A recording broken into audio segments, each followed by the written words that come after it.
Hi guys, it's Tuesday, July 28th, and it's the last week of summer school. And there's really only 2 days left, today and tomorrow, Wednesday. And then you get your final delivery on Thursday. So if I'm going to send you some treats for your work this week, you really just have today and tomorrow to get that work done. And any work that you haven't done yet that's makeup work, get that done for your last package of treats, okay? As you know, I sent you this sheet last week, but if you didn't see the video for it, this is the treat sheet. Tells you what you get for everything you do.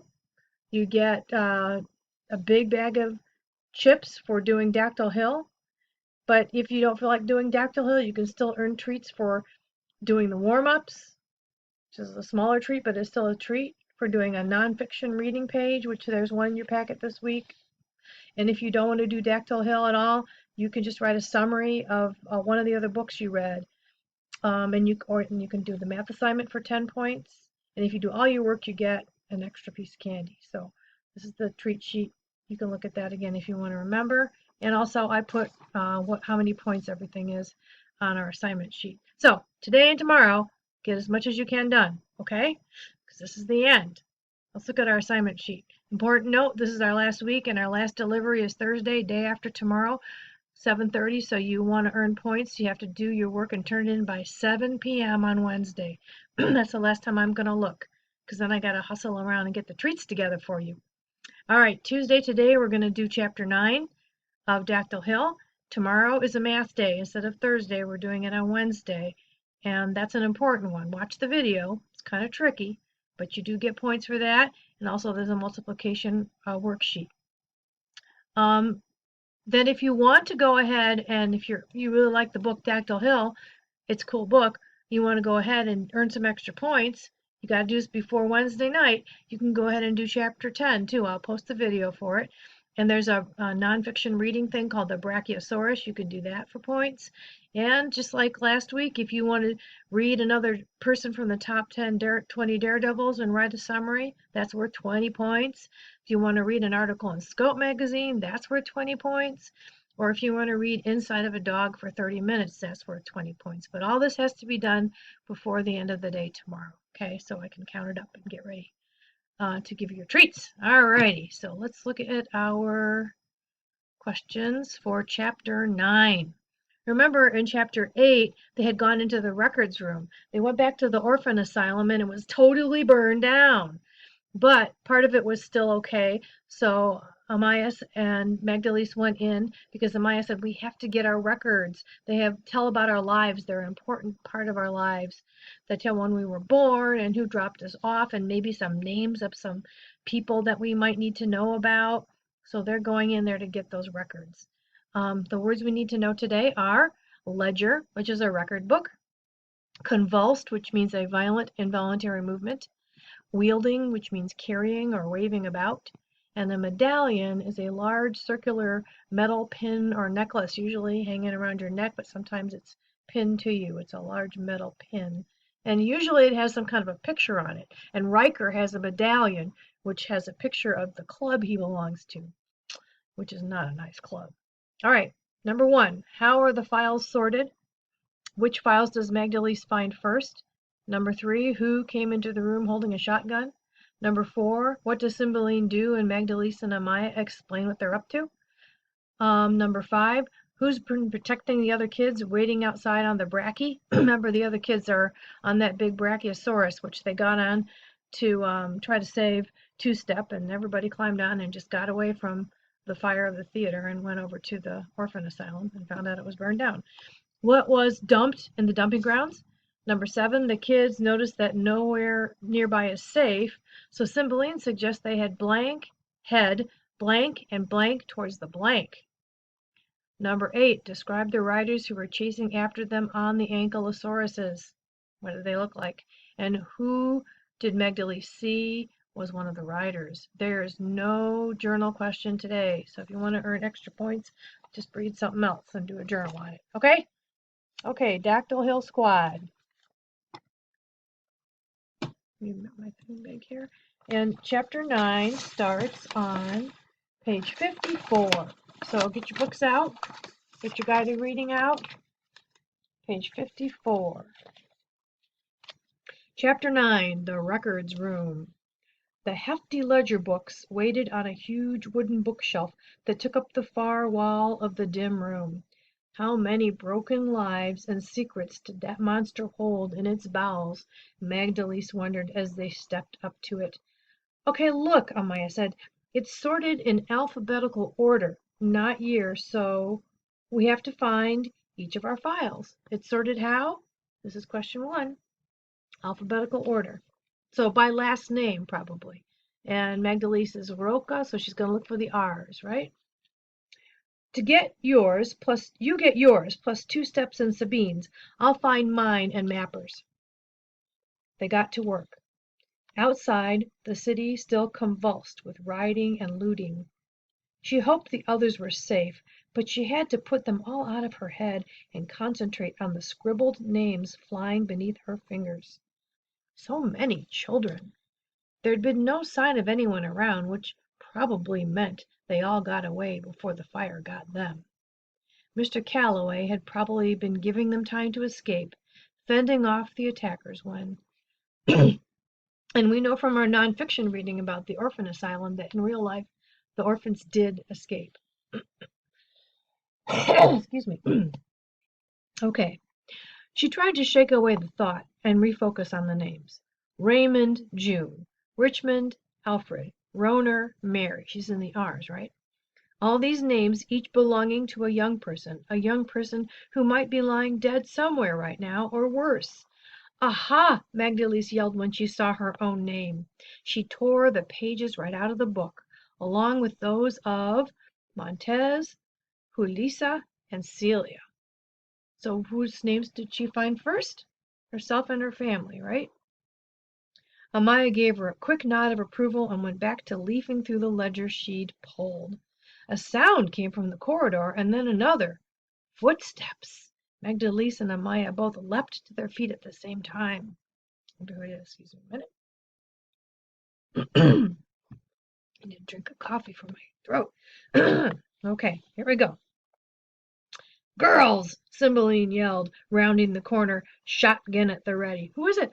Cymbeline came in. I was hoping it wasn't Riker. I'm glad. Marietta was beside her, looking up and down the hallway, wielding a charred table leg in both hands like a bat. What on earth are you doing? Amaya lowered a metal paperweight she'd been poised to hurl. Magdalise exhaled, realizing just how trapped and exposed they had been. And distracted, to boot. And in the burnt remains of a torched orphanage. Kind of dangerous. We're getting our files, Amaya said, as if that was the most obvious thing in the world. You can either help us or you can leave. But, Marietta started, her eyes wide. Fast then, Cymbeline said, cutting her off. Which ones do you already have? Magdalise has hers, and I'm getting mine. She's got 2-step, so Cymbeline, take Sabine's. Her last name's Clark, and Marietta, find Mapper. His real name's Kyle, last name's Tannery, Marietta said, crossing the room. I know. Cymbeline was already pulling open a ledger. For a few minutes they searched in silence. Then one by one they each let out little yelps of victory and ripped pages free. Come on, Cymbeline said. We left the rest with Halsey, and he's not well. They hurried back through the ruins, making it back out into the thick night air, files in hand, and started across the lawn.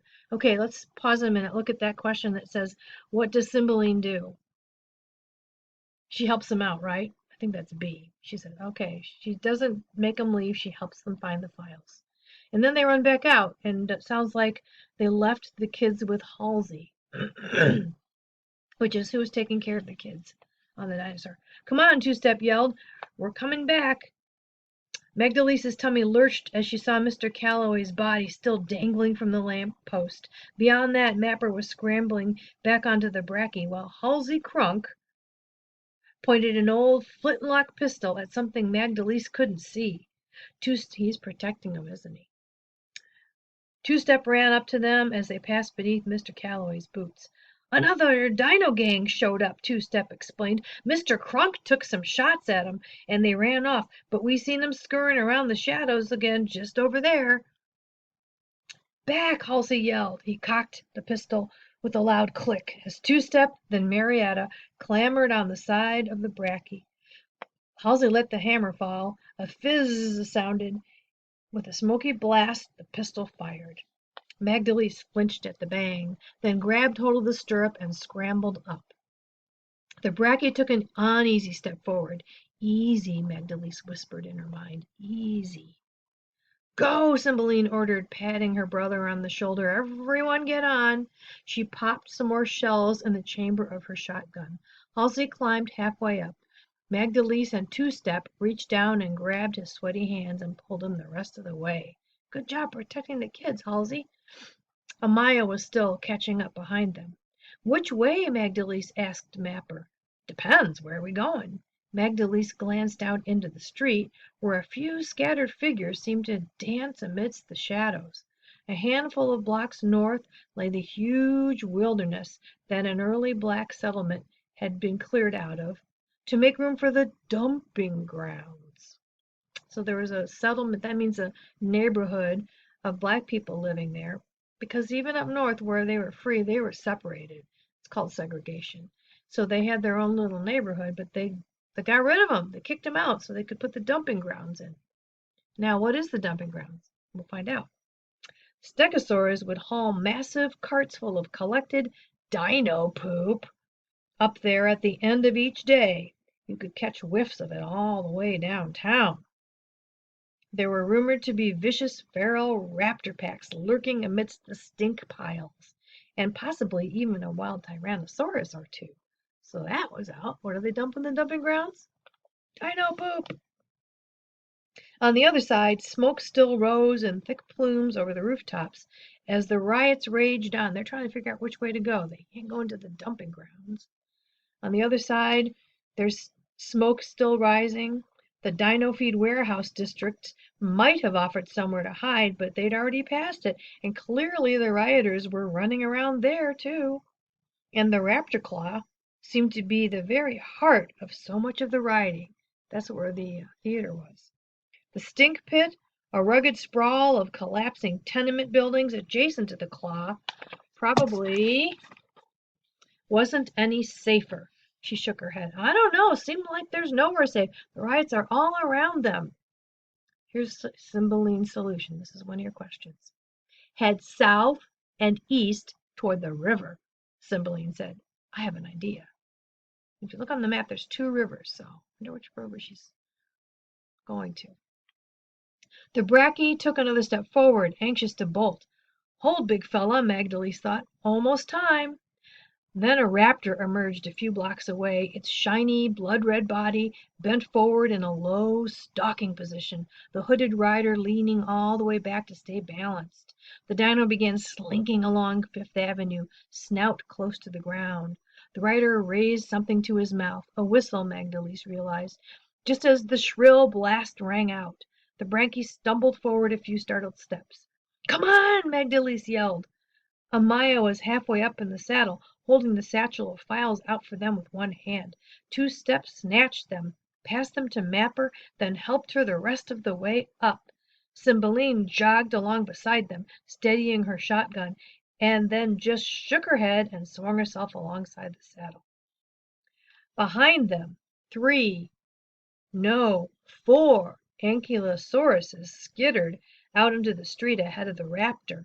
Thick horns curved like an elaborate headdress around their lumpy faces, and rows of short spikes ran along their sand-colored bodies. Dr. Barlow Sloan described ankylosaurs as irritable but reliable steeds, excellent for skirmishes or short-distance travel, less so for sustained battle or overnight trips. If you have a minute, Google ankylosaur and see what they look like after we're done reading. Okay, here's the description of what the people on the ankylosaurs looked like. Hooded riders sat astride each of those armored backs. They brandished whips and clubs, and they were galloping straight for the bracky. They look pretty scary, don't they? That's the answer to your question. They have hoods, and they are brandishing. That means waving whips and clubs. Go, Magdalene commanded, go! Magdalene saw a flash from somewhere behind them, and a musket shot cracked across the sky, dinging a lamppost they were passing. The brackies swerved wildly, nearly throwing them all over the side. They'd left Mr. Calloway, Magdalene realized, tightening her grip on the saddle. Left him hanging there, all alone and dead, and never to sing them to sleep again. She shook her head, and tears welled up. Kablam! Another musket shot rang out, and Magdalene looked back. She caught a glint of light off the circular medallion on the rider's robes, just as he reached up and lowered his hood. Magistrate Riker's smiling face glared back at her. The bracky let out a howl and broke into a frantic dash. That's the answer to the last question. She saw Magistrate Riker coming after them too.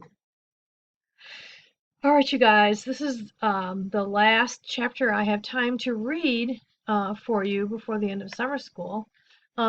Wait, before we go, let's look at that map, because this will give you an idea of what's coming next. I hope you keep reading the book. It's a pretty cool book, isn't it? And let me just give you a little hint. I'll read one more chapter for you this week, but you're going to be starting a new section in the book after that if you keep reading. And this is the river she's talking about, the East River they're heading towards. East and south, right? Because they're up here at the Colored Orphans Asylum. They're going to go south and east to this river. I think they're going to this little dock here, and they're going to cross that river, and they're going to end up in this different neighborhood, which is called Brooklyn now. And back then it's called Dactyl Hill in this story because they have a lot of pterodactyls. And that's where they're going to learn how to fly on pterodactyls, just like on the cover of the book, and have more adventures. All right? This is a safe place, much safer than up here in Manhattan right now. And there's a lot more black people there too. So they feel at home. They're going to find some good people there. But I'm not going to get to read you that part. That's something you're going to have to read on your own if you want to finish the book. And there's going to be other books after this about more adventures of the same kids. Yep. So I'll read one more chapter to you this week if you have time. If you don't, that's fine. It's extra credit. And then after that, you just keep going on your own and find out what else they do. Let's see that picture. Here it is. This is the picture at the beginning of the next section, part 2, which is chapter 12. And you can see they come to a place where there's some friendly people that help them out. And they're mostly African Americans.